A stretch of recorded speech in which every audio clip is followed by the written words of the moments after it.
E aí, pessoas que acompanham o meu canal, tudo bem? Tudo em paz? Aqui quem vos fala é o professor Johnny Formiga, eu estou de volta para a gente fazer a segunda parte daquele vídeo sobre o conto de Machado de Assis, Pai contra Mãe, né?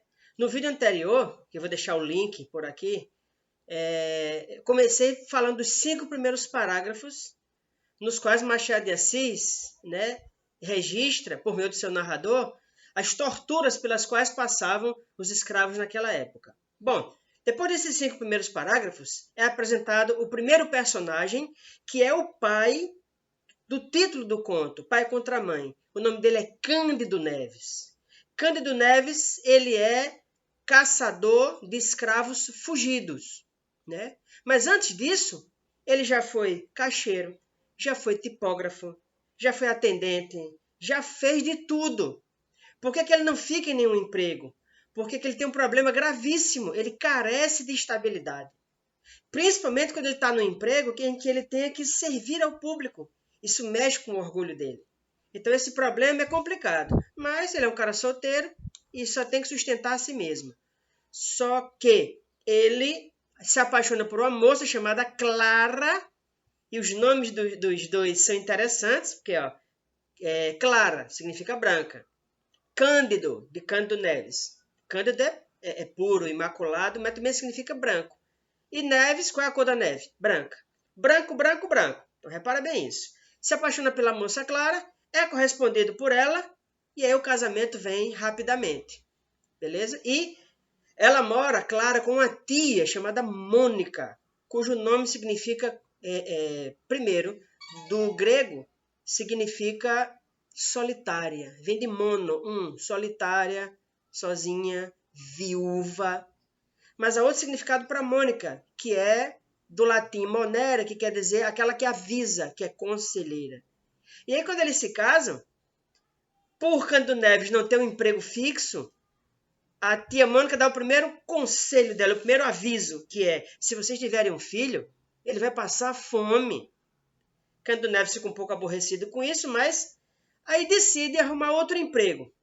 Como ele tem um primo que ele é entalhador, ele entalha em madeira, faz trabalhos artísticos, Cândido Neves aprende esse ofício, mas aprende mal. Ele consegue talhar algumas coisas, mas sem muito talento, sem muita criatividade, porque isso não dá prazer a ele. O grande prazer que dá a ele é pegar escravos fugidos. Com a corda na mão, ele sai catando as vinhetas que tem nos postes, nas bancas, etc. E ele decide fazer isso. Só que tem um problema. A moça Clara engravida, a situação, a crise passa a tornar as coisas mais difíceis. Está difícil até para eles se alimentarem. E olha que Clara, junto com a tia, elas costuram, elas cosem para fora para poder ganhar um dinheiro. Mas mesmo assim as coisas são difíceis. Numa casa, 3 para alimentar. Clara está grávida, vem aí o filho. E a tia Mônica reforça a questão de que essa criança vai passar fome. E que a saída seria, para ela não passar fome na vida, entregá-la à roda dos enjeitados. A roda quase que não sai. A roda dos enjeitados é um mecanismo que a igreja oferecia para as pessoas, para as famílias que não tinham como sustentar seus filhos. A igreja adotava isso aí. Por que tinha esse nome de roda dos enjeitados? Porque na porta das igrejas, ao lado da porta, tinha um mecanismo de madeira que girava para dentro e para fora. Então a pessoa simplesmente colocava a criança ali, batia na porta madeira, as freiras recolhiam. E aquele filho ia ser criado dentro de um preceito religioso, não ia passar fome, e aí sobreviveria. Só que Cândido Neves fica muito aborrecido com essa sugestão de tia Mônica, porque ele e Clara queriam muito essa criança, desejavam muito esse filho, como normalmente os pais desejam. Bom, a crise vai aumentando, está difícil de comer, de arranjar comida e pior, o senhorio bate na porta deles para cobrar os aluguéis. Ele entra, olha até para ver se tem alguma coisa que dê para leiloar, que 3 meses de aluguel atrasado. Então o cara dá 3 dias também. Se vocês não pagarem, fora! E aí Cândido Neves desesperado, todo mundo desesperado. Tia Mônica consegue um quarto numa casa de uma viúva rica. Repare que o nome de tia Mônica está relacionado a essa viúva também, com quem ela consegue esse recurso para eles não irem para a rua. Mas não diz a Cândido Neves para ver se ele toma vergonha na cara e arruma um emprego fixo, um trabalho que seja estável. Bom, beleza, vamos aí. Passe os dias, o aluguel não é pago, eles vão para esse quarto na casa dessa viúva rica, que é um quarto de baixo, para os lados de uma estrebaria. Estrebaria, para quem não sabe, é um lugar em que se coloca água para cavalo beber. É feito um coxo. Bom, enfim. Então, a criança nasce poucos dias depois deles estarem nesse quarto, aos fundos da casa, e aí fica mais difícil ainda. Tia Mônica reforça, para a criança não morrer, porque é o que vai acabar acontecendo, adoecendo de fome e morrendo, e entregar a roda dos enjeitados. Cândido Neves reluta, mas acaba aceitando isso aí. Enfim, chega o dia em que ele vai levar a criança à roda dos enjeitados. A mãe dá o restinho de leite ao filho, se despede dele, e Cândido Neves vai levando a criança em direção à roda dos enjeitados. O caminho não é longo, mas ele vai apertando o passo devagarinho para ficar o máximo de tempo com seu filho, a quem, logicamente, ele não quer abandonar. Um dia antes disso, Cândido Neves havia olhado nas suas folhas de escravos fugidos que ele recolhe para ver se tinha alguma coisa interessante, e acha apenas uma folha de uma escrava fugida, cuja recompensa é de 100 mil réis. E aí ele interroga um homem numa farmácia, na Rua da Ajuda, que ele passa por 3 ruas para poder investigar os lugares onde ela anda. Ele pergunta a esse homem da farmácia, o homem informa mais ou menos, diz que já tinha visto uma pessoa com os traços semelhantes. Aí ele passa pela Rua dos Capuchinhos, Largo da Carioca, e Rua da Ajuda. Beleza. Isso um dia antes dele levar a criança para a roda. Quando ele está a caminho da roda, no dia, ele passa novamente por essas ruas. Rua dos Capuchinhos, Largo da Carioca. Quando ele chega na Rua da Ajuda, já próximo à farmácia, onde ele interrogou o cara sobre a escrava fugida, ele a vê do outro lado da rua. Ele a reconhece. Ele deixa o seu filho com o farmacêutico, fica com o meu filho rapidinho, sem dar muitas explicações, o farmacêutico fica sem entender, e aí ele vai atrás da escrava fugida. E vai seguindo ela. E aí ele vai, quando acaba a Rua da Ajuda, começa a Rua São José. E ele continua a segui-la devagarinho e se aproximando. No final da Rua São José, ele diz Arminda, que é o nome dela. Ela olha, logicamente, e aí ele vai para cima dela e começa a prendê-la, que ele anda com a corda, exatamente para amarrar os negros fugidos. O nome Arminda, ele é um nome muito interessante nesse conto, porque, primeiro, ele é um nome germânico. Ou seja, é nome dado a pessoas de etnia loira, né? Do norte da Europa.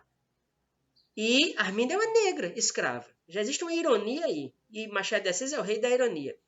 Segundo, o nome significa guerreira, mulher que possui armas, mulher militar. E realmente, uma coisa justifica isso muito bem. E não é irônica. Arminda, quando é pega por Cândido Neves, ele começa a amarrar, ela luta. Ela esperneia, ela dá um show. Por quê? Olha o detalhe. Arminda está grávida. E, curiosamente, existe uma rua, que eu esqueci de citar aqui, na qual Cândido Neves passa, que é a Rua do Parto, que faz 2 referências no conto. Primeiro, ao filho recém-nascido de Cândido Neves e Clara. Ou seja, houve um parto recente. Segundo, Arminda está grávida.